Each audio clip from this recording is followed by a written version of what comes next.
Scott McNair, injury attorneys, we fight for the win. Good afternoon and welcome to the Overrule Podcast. This is your co-host David Vickner along with... Good morning, Brad Scott. I think it's afternoon. It doesn't matter. Anyways, this is the Overrule Podcast brought to you by the Scott Vickner Law Firm. Big episode alert today. We have an exciting guest, one of my lifelong best friends, marketing expert, and all-around life savant. Oh my! And then I'm going to call you a savant. Hello! Wow, that is David a Gravois, welcome to the Overrule big Podcast. stage you set there. Thank you. I'm excited to be here in person. First time at the office, believe it or not, after all these years. Amazing. Let's get straight into it. Okay. There's no breaks for you. Name your favorite Seinfeld episode. Go. Oh my God. Anything with Frank Costanza. Number one, probably I would say Festivus. He was just amazing in that. You nailed it, and I didn't even warn you that I was going to ask you. I was coming straight in with the hard-hitting questions to begin. Anytime he's on the screen is always hilarious. Yeah. A Festivus for the rest of us. Festivus for the rest of us. Do you celebrate every December 23rd? Absolutely. Get the pole out of the, what does he call it? The crawl space. Yeah. We celebrate. Yeah, for David, sure. why don't you tell everybody a little bit about you and your company? Yeah. So David Gravois, Gravois Graphics is the marketing agency. So we specialize in just creating the digital footprint for just businesses in the area. So I am located in Thibodaux. So we service pretty much Lafourche, Terrebonne, but I really have gotten clients across the nation at this point. And we continue to grow. We specialize in websites, social media, graphic design, branding, and then dabbling a little bit into the AI consulting at this point because, man, I am obsessed with it. And I'm sure everybody's using it. But, yeah, that's kind of a little bit about me. You've always been like a really creative person. Did it just come naturally to you, or do you work on it? Creativity on demand is the hardest part. Usually when you have time to think, it those ideas pop into your brain. But for the most part, it is natural. The hardest part is learning, I guess, the business side of it, right? Because creatives are usually... I don't want to say I'm disorganized, but like it's not the same skill set. It's not. Yes. It's completely not. So to take the creative work and make money with it and build the business at the same time, that's kind of a little difficult. How many years have it been now? Because you were in-house marketing with Danos, the labor company, and you were in-house doing marketing at a couple of different companies throughout your career. How long has it been now since you had your own company? Yeah, so I went full-time right when COVID started, literally March 2020. So was that planned or it was just coincidental? No, okay. Quarantine, but it worked out so great because everybody needed a website to sell their stuff, right? Yeah. So timing, timing's a big thing in business. But before that, I was at Danos. I was in the corporate world, just not liking just that 9-to-5 grind. And I was like, you know what? I kind of want to do my own thing. Started playing around with t-shirts. So started designing t-shirts. Then that turned into, hey, I need a logo. So I started designing those. And then they needed a brochure. I was like, yeah, I could do that too. And then it escalated to websites. And then that was where I was like, ooh, we can make some good money doing this. So then in 2020, decided to kind of walk away from it all, start my own business. And here we are. I have 2 employees and a handful of contractors that help me do things. But, yeah, keep growing every day. It's amazing. And I know you got a great marketing company, and we can get back to the marketing in a second. I want to get to more important things. So I know you know Gene Go. Our mutual friend was on the show. Yeah. Do you want to tell how I know him? How do you know him? So me and Gene were tennis partners in high school. So a legal legacy, his family. A legal legacy is that what he's... And I do want to correct one thing while we're on the Gene Go topic. Gene told me that he was pressured into saying that you were the namesake of his child. And, he told me behind the scenes that it's David. It was me. It's interesting that you bring that up because me. My next question was going to be, how does it make you feel that Gene named his son David? See, he's doing it again. He's doing it again. So he told me, we know the truth. We all know the truth. How did you meet Gene? Tennis. It was all tennis. So, elementary school, we kind of went, even me and you, we went separate elementary schools, came together in high school, and we kind of met each other there. But in tennis, we realized that both of us, our personalities were perfect because we kind of didn't care, but we were both kind of good at tennis. So, and then I was just a great net player. He was good in the back, and we worked out great. The best part about us playing tennis is that one story is that we were in the newspaper. They misquoted that we were defending state champions in an article, and we will controversy. Was it the Lafourche Gazette? To the grave? No. If it's in the newspaper, it's Daily a fact Comment. now. It's in print. Daily It's Comment. true. It's true. Yeah. So, but yeah. And you've grown up with a lot of lawyers like Gene your whole life. Who would you say is the best lawyer you know? Oh, don't put me on that spot. Since I'm on the podcast, it's Brad Scott. Okay. No, just That's an excellent answer. What is your favorite marketing story? I'm sure you got a lot. ooh, favorite marketing story. It could be anything. Could be anything. I'll tell you, when I first started, one of the first red flag projects, or I guess you can say inquiries that I had, was this guy that wanted me to completely forge his resume so he can get a job, and he wanted me to like create these certificates, all this for him. This was like the first maybe month I was in full-time business. I was like, are you kidding me? This guy's coming to me with all these, things. And no, So how much did you charge for that service? I contracted that out. So he actually literally contacted you and asked you for those specific things. Yep. Good thing you didn't. I did not. What is your favorite marketing mistake?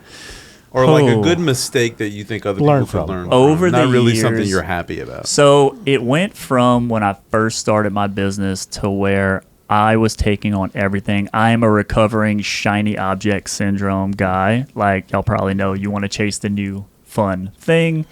I did that for so long that I kind of expanded my services too much, started running myself thin, burning myself out, and then I kind of curtailed that a little bit. So that was one of my, I guess, big marketing business mistakes from the beginning. But, when you're in the starting phases, you kind of have to survive. Do what you have to do to get some revenue in, but once you get a good base, it's kind of slimming that down. Yeah. It's kind of where I'm at. Shiny object syndrome, a lot of people fall prey to it. It's always chasing the next thing, right? What would you say is your actual favorite shiny object? Like the object itself, not the syndrome. Is it a mirror? I mean, do you have a favorite? Shiny object. Oh my God. Nobody's ever asked you this. All right, shiny object. It's a big question. We're prepared for these questions today. We're dying to know. Dying to know. Oh, you know what? I do have a little collection of coins on my desk that I get from a couple of different places. That's a great answer. Yeah. Loved it. Okay, moving on. 1 to 2 things you wished in the marketing world, David, that every client would, probably a lot don't listen to you, my guess is, but 1 or 2 things you wish every client or anybody interested in marketing could know. Or just high level maybe tips that you think apply generally to a lot of the marketing in their companies. Man, there's so much that goes into marketing. But if I can narrow it down, I would say take your branding and reputation seriously, because that kind of drives everything in the back end. Because you can have a great business, but nobody will know it unless your branding and kind of your reputation is there. And once you lose reputation, it's really hard to get back. But also the branding part matters. If you want to work with bigger clients, you have to brand like your bigger clients, right? So I see it all the time. Somebody hires their cousin to make a logo. They put it out there. It's not terrible, but it kind of is a roadblock from them working with that next level client. And then they realize it too late, and then they rebrand 2-3 times until they get it right. If they'd have just done it right the first time and spent the money, that's kind of, I think a lot of people just their brand comes by default. It kind of evolves over time instead of being intentional about it from the start. And it's such a big asset, your brand identity. It's something you really need to put some thought into at the front end, like you're making the point of. So I would say just keeping your digital footprint, keeping it relevant and updated. Meaning, if you're going to do social media, don't just post every other month. You do have to stay consistent if you're going to do it right. So it's either you got to go all in or nothing at all. Can't dip your toe in the water. Especially if I land on your social media in you haven't posted in like a month, that matters. Yeah.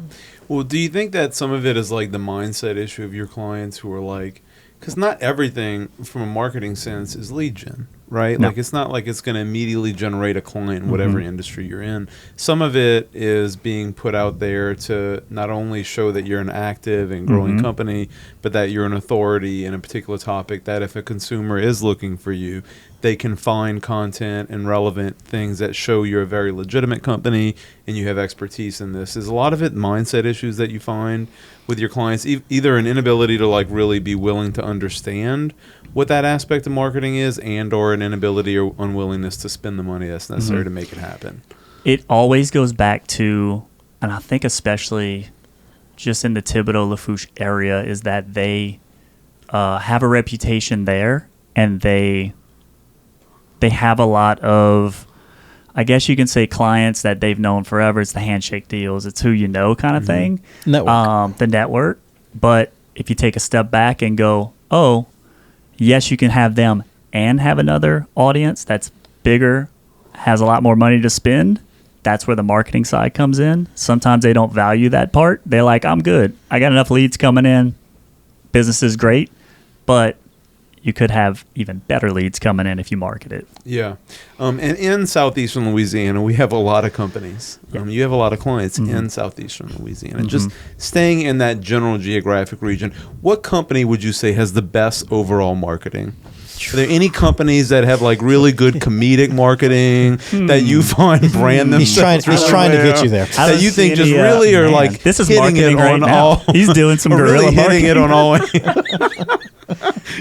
Go Law Firm is one of the ones Their digital spend is really just off the charts. Yeah. You can't even. They are very future forward. Yes. For sure. Okay, we're going to do a little session now, if you're okay with that. Yes. It's called Overruled. It's brand new. Have you heard of this? Oh, man. Okay, now. I'm going to ask you some specific questions. It's brand new. Rapid fire. You have to answer the questions. Okay. All right, here we go. You can't say you don't know. Okay. Okay, you ready? He can say he doesn't. Plead the fifth? Is that a... You can plead the fifth. That's a good answer. This is overruled. We used to say sustain and overruled, but we're suspending those rules. We just want an answer. Favorite New Orleans restaurant? There's a good McDonald's right on the... I'm joking. I'm joking. Canal Street. I am joking. GW Finn is high up there. You could have gone Taco Bell. Taco Bell? Yeah, I'd say GW Finn's up there. GW Finn's great answer. Okay, Saints prediction for their record this season. Man, I don't even watch. Okay. I know. Oh, No that's prediction. probably... Are you pleading the fifth? Yeah, I'm pleading the fifth on that Do you one. have a favorite pizza place in New Orleans? Oof. Pizza place in New Orleans, based off of all If of there's your... only a pizza review. Do you know- There's only you a ever pizza see- do you know of review. a good I pizza do. review? I do know some pizza reviews here, and I'm drawing a blank. Oh man, skip, pass. Okay, we'll skip. Okay, last. Will LaToya be found guilty? Yes or no?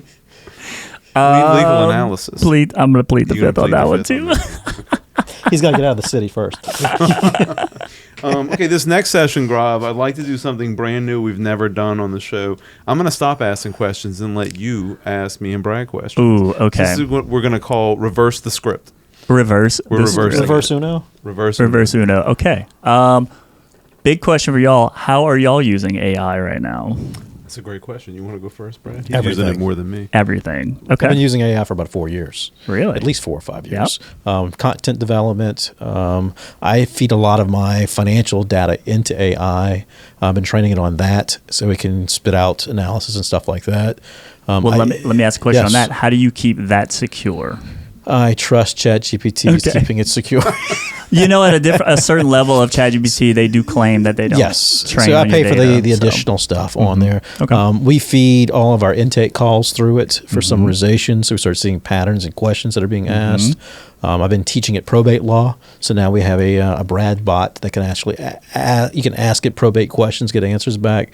I use it daily for everything. I use it for brainstorming sessions. It's probably 4 or 5 times a day I'm on ChatGPT. In ChatGPT. Is ChatGPT like your go-to? That's the one I started with. Same. So I haven't really played Same. with the rest of them. So that's just the one I'm used to using. Same. And it's learned so much about me now through all the different chats I've had with it. It's producing very scary results and the stuff and the insights that it has. That is one of my business ideas, is figure out how to extract all of that and input it into a new model like Claude or Gemini, Yes. to where Can you're export kind of... I actually got a notice the other day on ChatGPT. It said the memory's full. So I have to figure out how to get around that now. Yeah, that's in your instructions. Yeah. You just delete that. I personally think AI is going to be the biggest revolutionary thing that's ever happened since I've been practicing law from the management standpoint. And I like it. What some people have likened it to is almost like lawyers or professionals who refuse to do the internet. And we're not early adopters of the internet, right? It's like unthinkable now. Right. But it's just a tool. In the legal production side, it's funny watching this in our industry. There's all these companies there's everything's like .ai when you go to these legal conferences now. Every company. It's in everything. Everything. It's like everybody wants to be an AI company now. And they're very segregated right now. So right now, there's certain companies who with the legal production teams that we use one of them. It's called a company called Eve. And they do draft demands for us, and they do draft medical summaries of all the client's injuries. And so something that used to take a nurse 7 weeks maybe to complete at the cost of $5,000 to the client of summarizing all the medicals, Eve will do in 15 minutes. And maybe not to the same level of specificity, but almost 80% there at a very reduced cost to the client. It's higher efficiency. Efficiency. We use an intake. So there's a software that we use in intake that uses AI to aggregate a call summary for each intake professional when they talk to the client. It rates the call. It does all this as an intake dashboard of all the new client leads, and it's all aggregated by AI. And there's buttons warning you lead rescue. You may have missed this potential case, right? And then in marketing, we use. I think Miles, you use Claude. Gene loves better Claude. Writer for sure. Gene's a Claude. Yeah. And Jasper. Yeah, Jasper is the OG. Opus Clip. I have infused upon them because of you. And hearing about that at a conference. Big fan of that one. I use ChatGPT for some of our newsletter writing, but I think eventually, and I don't know that anybody really ever talks about this. I think eventually, some of these other companies are going to be subsumed by the bigger AI providers, these specialty niche companies who are doing these VC rounds of 60 million. That they're just going to get gobbled up. It's usually what happens. Yeah. And I always, when I recommend AI to clients, I'm stick to the big boys, because eventually the small ones are going to go in. You can experiment with the small tools, but eventually, if those small companies do it well enough, ChatGPT is going to go, we're going to do that too. And then you go away. But don't you think that's what they're all positioning themselves to do, is to they're doing these VC rounds to be able to go to Google or Just go buy me to out. Yep. Microsoft, whoever it is, buy me out. Because we have the users now, and that's why most of these are based on free use models. Sure. They're trying to get subscribers. They're trying to get people in the door so they can turn around and sell that client base. And I do think on the SEO front, your world, we're really worried about it and we're watching it. I think a lot of the traditional SEO stuff that any good SEO company, search engine optimization company, would advise you to do, content writing, backlinking, updating your schema. I still don't know what schema is, but I like saying it. It sounds schemy. If they're updating all this SEO stuff, it's still going to feed into AI overviews in Google and Bing search.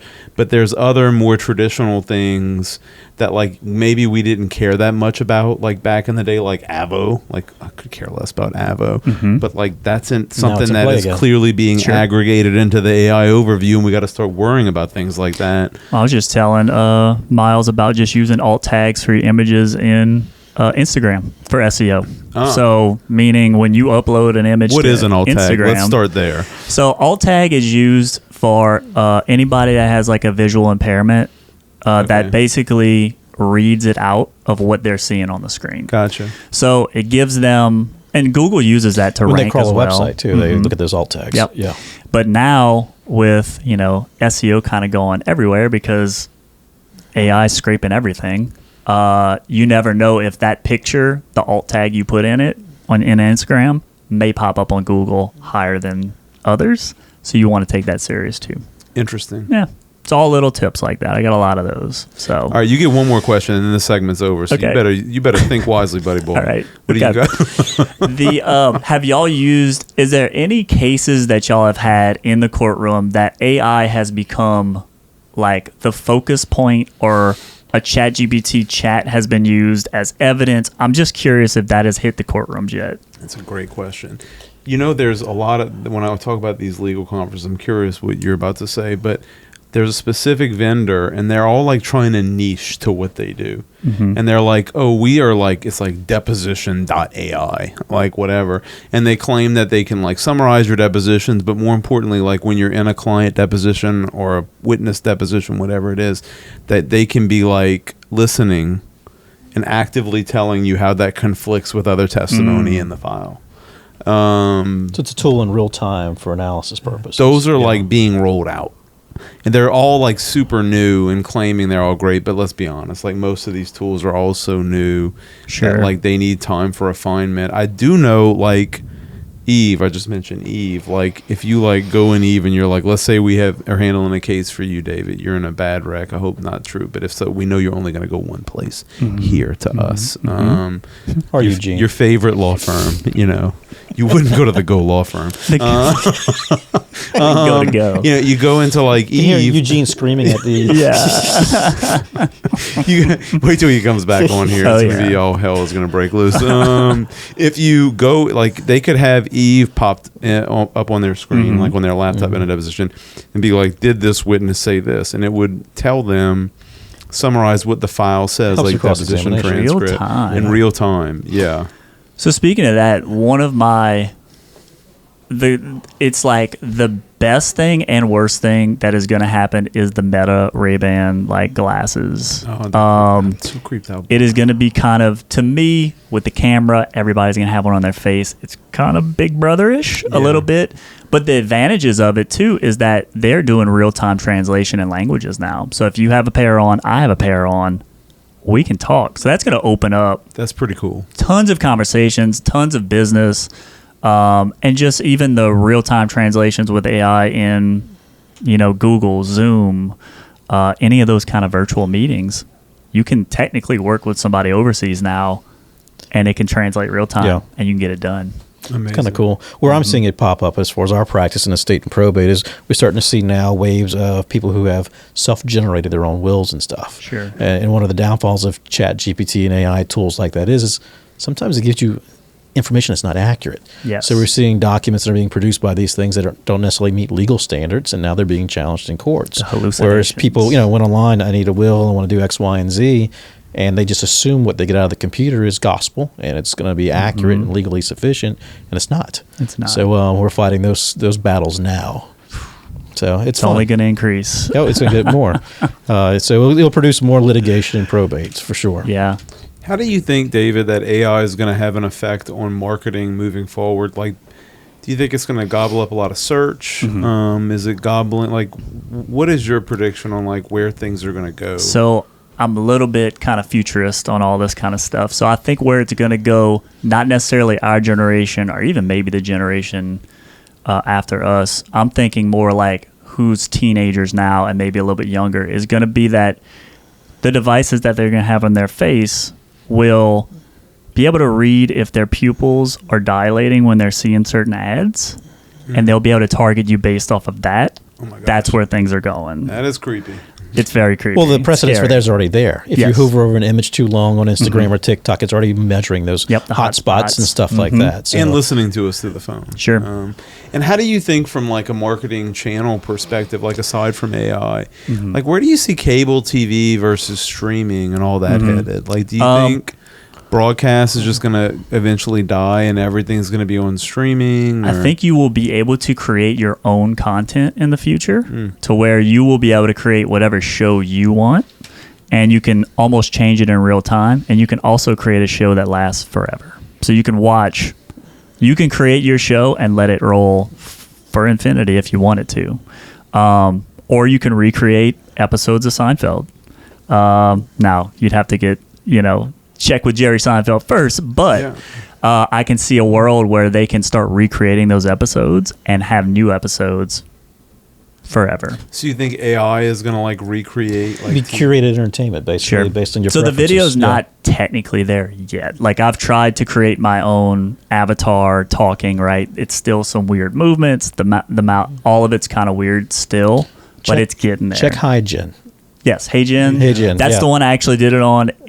You have to tweak it enough, but you guys are going to be set up because y'all have a lot of video that you can feed into it. Yeah. That can train. We started playing with it. So some of those videos out there, that's not me. Yeah, that's another thing that I think people don't realize is coming is the deep fakes. Like, do y'all have a marketing plan for if you have a deep fake video that gets out there? We have none. You know? So, like, I'm talking to leaders now. The plan is really extensive. Yeah. It's zero. I'm talking to leaders now. Like, what are you going to do? How are you going to address it? Yeah. Because it's coming faster than you think. Yes. And probably also like with like because we have TV commercials, like probably I honestly think in 2 to 5 years, like a lot of production will be replaced by AI.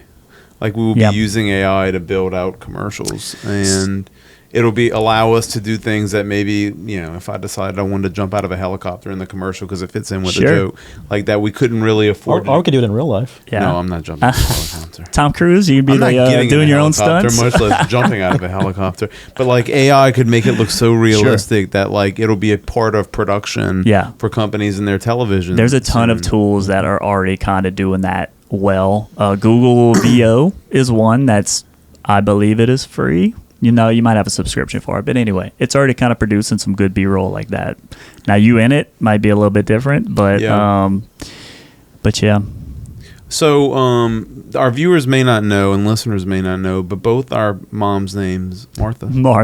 Yeah. And we're both. So we're both David.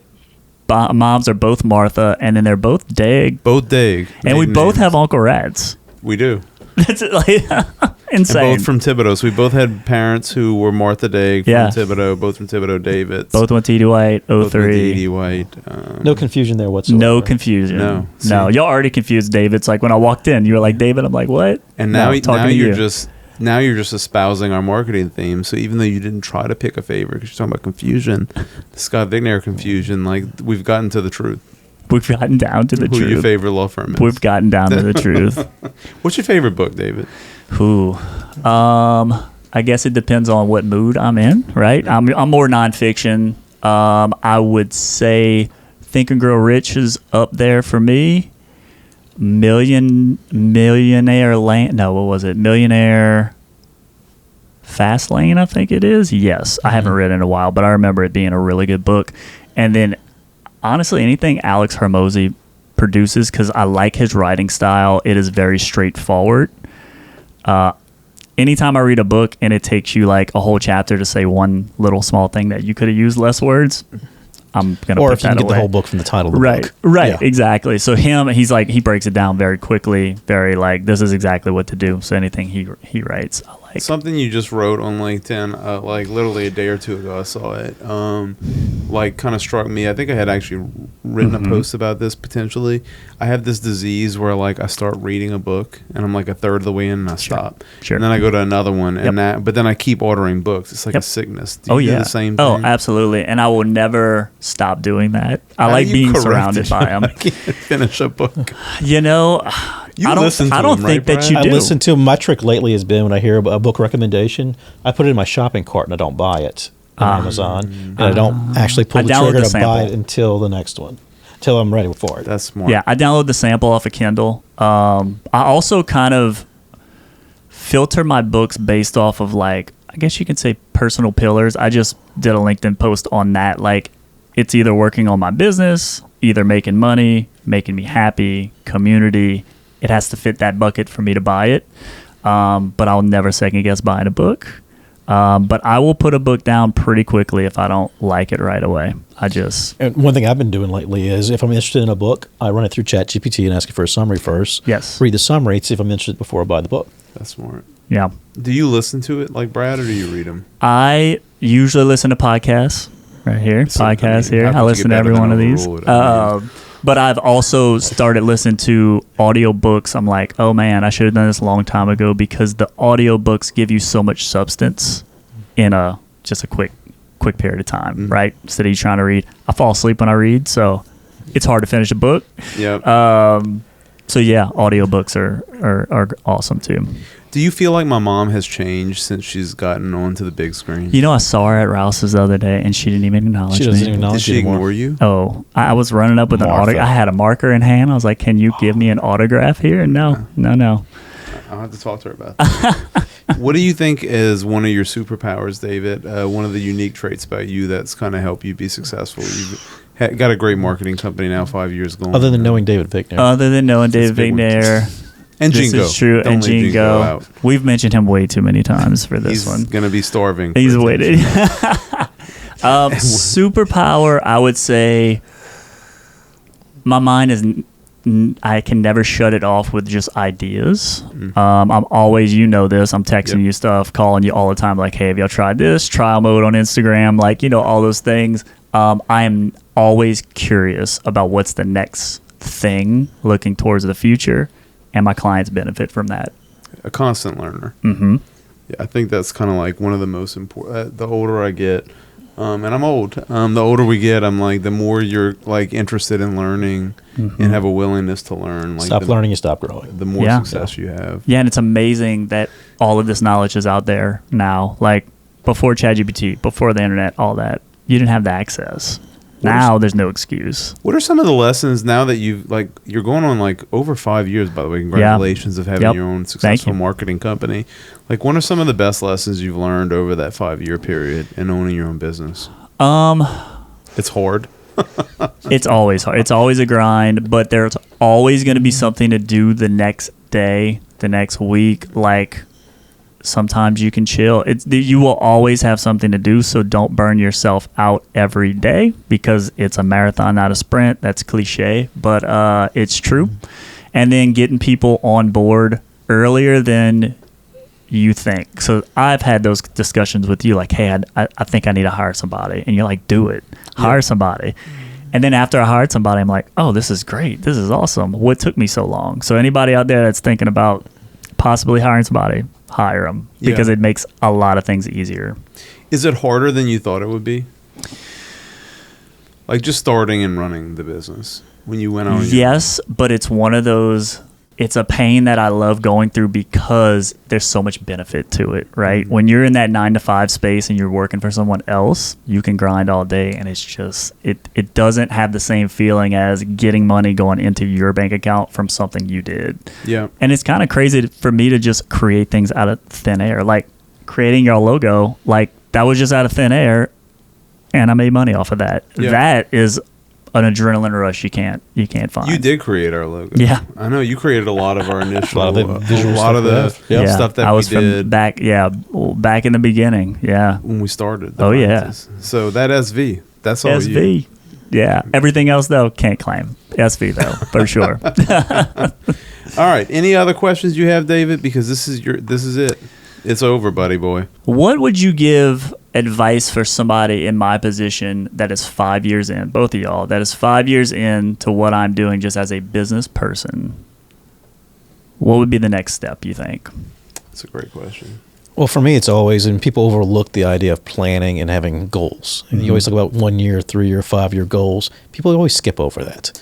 But I always think in terms of if you set these benchmarks and then you start asking the questions, the right questions start coming to mind on how do I get to those points? And everything's just a process of reverse engineering from those goals. Mm-hmm. If you don't start with any kind of goals in place, you'll never get to them. And it's just going to be whatever by default comes to you is what you're going to have. So I think planning and goal setting and kind of projecting forward where you want to be and working backwards is extremely important. Sure. Guarantees you success a lot more. Yeah, I have a big one, which is like, I think it's great that people are encouraged like to do what you did, like to start your own company just like we did. But at the same time, Brad and I always joke about the E-myth, which is the myth that the entrepreneurial myth. Everybody thinks they're good at something. They can just start a company and they'll have a successful company. Wrong. And lots of people end up failing and going back and work for a company, which is nothing wrong with that. Like, I think it's great if somebody has the itch to go start their own company to do it. Like, I encourage everybody to do it. But like you've gotten through the stage where like you made it. Like you got past the 2, 3, 4 year mark, right? Mm-hmm. And so for me, what I would say is what you have to decide what is next for you, what you want. And it's not about what anybody else wants, because, you know, you could have 3 employees and be happy as a clam, and it's exactly what you want. But you may decide you want 30 employees. Maybe you want 300 employees. And that isn't necessarily because you're motivated only by profit and money, but because maybe you're motivated to hire more people and train more people. Maybe you're motivated to build a brand that lasts beyond you. So it really is more self-reflection from my perspective on what it is that you want and what makes you happy, and building your life by design, like a good friend of ours taught us both to think. And that's really only something you uniquely can answer. But you're at the state, like, right, you're 5 years in, you've made it. Most businesses fail well beyond that. So really it's just a determination of what you want, nobody else. Yeah, success looks different to different people. Yep. And so I get real frustrated. Everybody thinks that you have to grow. You don't have to grow. You don't not have to grow. Like, you have to do what you want to do. Like, screw everybody else and what they want and what their perspective on life is. And everybody's going to always have opinions. Everybody's going to say all these things. All that matters is what you want. That's the way I kind of look at it now. So great advice. That was worth coming on the podcast. Thank y'all. That was it. I do have some more questions, though, before we close. Number Sure. one, who is your favorite Seinfeld character? Other than Frank Costanza, it's the Costanzas. George. Yeah. It's got to be George. It's hard to beat, right? Very hard to beat. And then who is your favorite character who we never see? Never see, or you mean just like a small character? Okay, well, let's do both. Let's do a small character first, so you actually meet them. But it could be like a Keith Hernandez who's like on an episode or two. You see him. Oh, okay. I'm not talking about, like, I'm not going to give you any layups on this. So let's Okay. talk about who's your favorite characters you just see a small amount of. Oh wait, what is it? You should have been prepared for the I know. Seinfeld I didn't know questions. the Seinfeld. Do I have to tell everybody? I'll buy you some time to think. Do you remember playing Seinfeld Uno Yes. and who you lost to in the game? Was it you? It was me. It was. There's a Seinfeld. Were you in- no? Yeah. McCann set it up. At He his did. Parents. He lost. definitely did. Yeah. That was fun. That was a fun. You were one. salty for many years. I that was you very lost much to me because in I was like, Seinfeld man, Uno. I know this. I would say Putty, but he's in it a lot. Oh, he's a big character, David Putty. You can't. I don't know. I It'd don't know have on to that be one. like a Banya the band, yeah. or like a soup Nazi. Just a little amuse Soup bouche Nazi is a character. good one. Do you have a favorite that you never see? That I never see. Yeah, the audience never sees. Oh, I've never seen you stump this much. I know. Bob This is Sacamano, tough. Bob Sacamano. Art Vandelay. Okay, Art Vandelay, but he's made up. Yeah, but it's He's a character made you up. never see. I'm gonna go with Art Vandelay. What about Lomez? Remember the early I years? do know Lomez. some Lomez. You never I meet do. I Lomez. think I got to catch up on my Seinfeld. I know. I haven't watched it in a while. Like, I used to be all about Seinfeld. Now, Oh, I was like I reading hadn't watched it trivia in a last while. night. It's I was all like- rusty. All along with the knowledge right Gen now. Z terms, I was asking AI to give me Seinfeld description. What is your favorite Gen Z term? Oh my god. You gotta. I just you talked gotta to you let about him cook. Chuggy before we went. You gotta on let him here. cook Chuggy. Gotta let him cook. I have just learned that, and he, I think, is mispronouncing it. By the way, I need to look this one up. Chuggy. I might. CHEUGY. Yeah. It describes somebody who's trying too hard, or is just like being lame. Okay. As I understand from the AI Might be description. my new. of the Might be kids. my new favorite. I I'm gonna say also let him was told, cook. like we were talking about before we came on the show, that I'm mispronouncing it, but I refuse to pronounce it anything differently. Maybe It's a sign of age. Yeah. What is you have one, Brad, that you I have use no with idea. your daughters? No cap. See again, like he's getting. Yeah. I don't know I've what I don't aged out know. of that conversation. I don't know what I don't know on those. Yeah. All right, and so David, I did have to ask you. I have a little instinct. Are there any waves coming up for you? Oh, man. Any big waves you'd like to announce? The and talk lead about in. here? Yes. So, as you know, Gravois Graphics has been my name of my company for over 5 years now. It is time for a rebrand. We have done way more than just graphics at this point. So we've grown a lot, and with that, I wanted to just rebrand, rename the company, get something a little bit more bigger. So we are rebranding to Make Waves Marketing. The premise behind it is nothing other than, man, I love the beach theme. I love everything about what I can do with waves in the marketing side of things.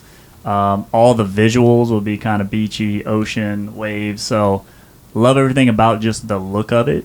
But the cool part is now it's kind of more of the next gear for the company of where we're going, bigger clients, bigger things, and I'm just excited for it. Yeah, we're going to be, not sure when this is going to air, but we're looking to launch probably at the end of August, and then go forward with that. Davis just got a great marketing mind. I mean, obviously you're one of my oldest friends, but really brilliant, creative mind, and did a lot of incredible stuff for us when we started our practice and helping us brand Scott Vignair and all the stuff that we do here now. So just thank you for always being a great friend to us, a great resource for us, always pinging ideas, and thanks for being on the podcast. And thank you for all the advice you have given me over the years, because I have grown just from our phone calls every now and then on like what to do next. So thank you. That's what it's all about. We're all figuring it out. And thank you all for being here and listening. It's been another great episode of the Overrule Podcast, brought to you by the Scott Vignair Law Firm. This is your co-host, David Vignair, along with my law partner and co-host, Brad Scott. Thank you for being here. It's been a great discussion. We'll see you all next time. Take care. Scott Vignair, injury attorneys, we fight for the win. Information is for illustrative purposes only and does not constitute tax, investment, or legal advice. Always consult with a qualified investment, legal, or tax professional before taking any action.